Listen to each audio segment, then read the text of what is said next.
இந்த வாரம் போய் எல்லாரையும் பிடிச்சதான் கேட்டால் அதுங்களை தேடி தேடி பிடிச்சது நம்ம விளையாடுங்கன்னு சொன்னால் நல்ல கேங்காக ஃபார்ம் பண்ணிக்கிட்டு. நண்பர்கள் அனைவருக்கும் வணக்கம். நேற்று எபிசோட எல்லாருமே பார்த்துருப்பீங்கன்னு நினைக்கிறேன். எனக்கு தெரிஞ்சு நேற்று செம்ம எபிசோடுங்க. நேற்று எபிசோடும் சூப்பராக இருந்தது, அதுக்கு முன்னாடி எபிசோடும் சூப்பராக இருந்ததுங்க. எனக்கு என்னமோ எல்லாத்தையும் விஜய் சேதுபதி கவர் பண்ண மாதிரி தான் தோணுச்சு. அதாவது கனி குரூப்பிசம் பண்ணிட்டு இருக்காங்கல்ல, அதை கேட்டாரு. திவாகர் தராதரன்ற வார்த்தையை திரும்ப திரும்ப யூஸ் பண்ணுறதை பற்றி தப்புன்றதை எடுத்து சொன்னார்.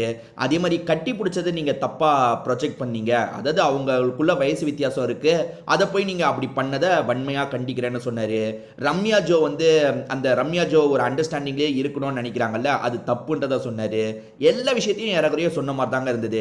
அதே மாதிரி எஃப்ஜேவை ஏன் கேட்கலன்ற மாதிரி ஒரு பேச்சு இருந்தது, அதையுமே நேற்று பயங்கரமாக கேட்டுட்டாரு. இதை தாண்டி பார்வதி போன வாரம் ரியாக்ஷன் கொடுத்த மாதிரி இந்த வாட்டியும் ரியாக்ஷன் கொடுத்து மாட்டிக்கிட்டாங்க, அதுக்கும் கண்டிக்கிற மாதிரி கேட்டார். எனக்கு தெரிஞ்சு எல்லா விஷயத்தையும் கரெக்டாக கேட்ட மாதிரி தாங்க இருந்தது. சரி, நீங்கள் என்ன நினைக்கிறீங்க அப்படின்றதையும் கமெண்ட் செக்ஷனில் சொல்லுங்கள். இதை தாண்டி குறிப்பாக நம்ம ஒரு விஷயத்தை பற்றி பார்க்க போகிறோம். அது என்ன பார்த்தீங்கன்னா, அரோரா துஷாரை எந்திரிச்சு நிற்க வச்சுட்டு நீங்கள் ஓகேவா, நீங்கள் கம்ஃபர்டபுளாக இருக்கீங்களா, ஏன்னா வெளியிருந்து இவங்க பார்க்குற மாதிரி தான் உள்ளேருந்து நீங்கள் பார்த்துட்டு இருக்கீங்கன்னு சொல்லிட்டாரு. ரெண்டு பேருமே எந்த ஒரு ரியாக்ஷனும் கொடுக்காம இருக்காங்க.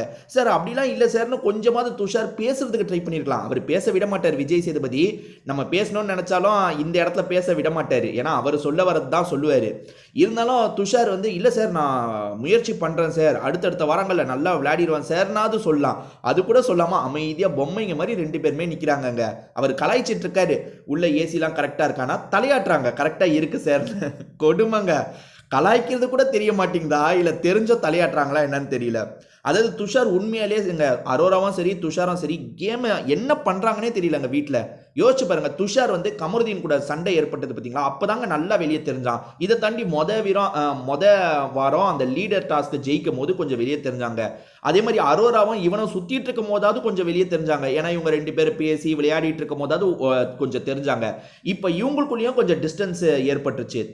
இவர் தனியாக சும்மா இருக்காரு, அவங்க தனியாக சும்மா இருக்காங்க. வீட்டில் அவங்க பிரோஜனமாக எதுவுமே பண்ணுற மாதிரி தெரியல. ஆனால் விஜய் சேதுபதி வேற ஒரு ரெண்டு பேரையும் இதே கேள்வி கேட்டுருக்கலாம், அவங்களையும் நிற்க வச்சிருக்கலாம். யார் யார் தெரியுமா, ஒன்று கெமி, இன்னொன்று கலையரசனாவது வெளியே போக போறான்றது விஜய் சேதுபதிக்கு தெரியும். அதனால எதுக்கு அவனுக்கு அதை வேற சொல்லிக்கிட்டு, அதனால அவனை விட்டுலான்ட்டு கெமியை சொல்லியிருக்கலாங்க. ஏன் சொல்றேன்னா, இன்னும் கெமி நல்லா தானே விளையாடுறாங்கன்னு உங்களுக்கு தோணலாம். ஆமா, கெமி கேம்னு வரும்போது நல்லா விளையாடுறாங்க, தனித்துவமாக தான் இருக்காங்க. முடிஞ்ச அளவுக்கு அந்த குரூப்லயே இருந்தாலும் குரூப்பை விட்டு விலகி தான் கெமி இருக்காங்க, எல்லாம் ஓகே தாங்க.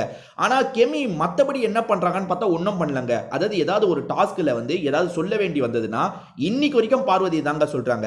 நீங்களே யோசிச்சு பாருங்க, பார்வதிக்கு 8 எதிரிங்க 9 எதிரிங்க இருக்காங்கன்னா கெமிக்கு மொத்தத்துக்கே ஒரே எதிரி, அது பார்வதி தான்.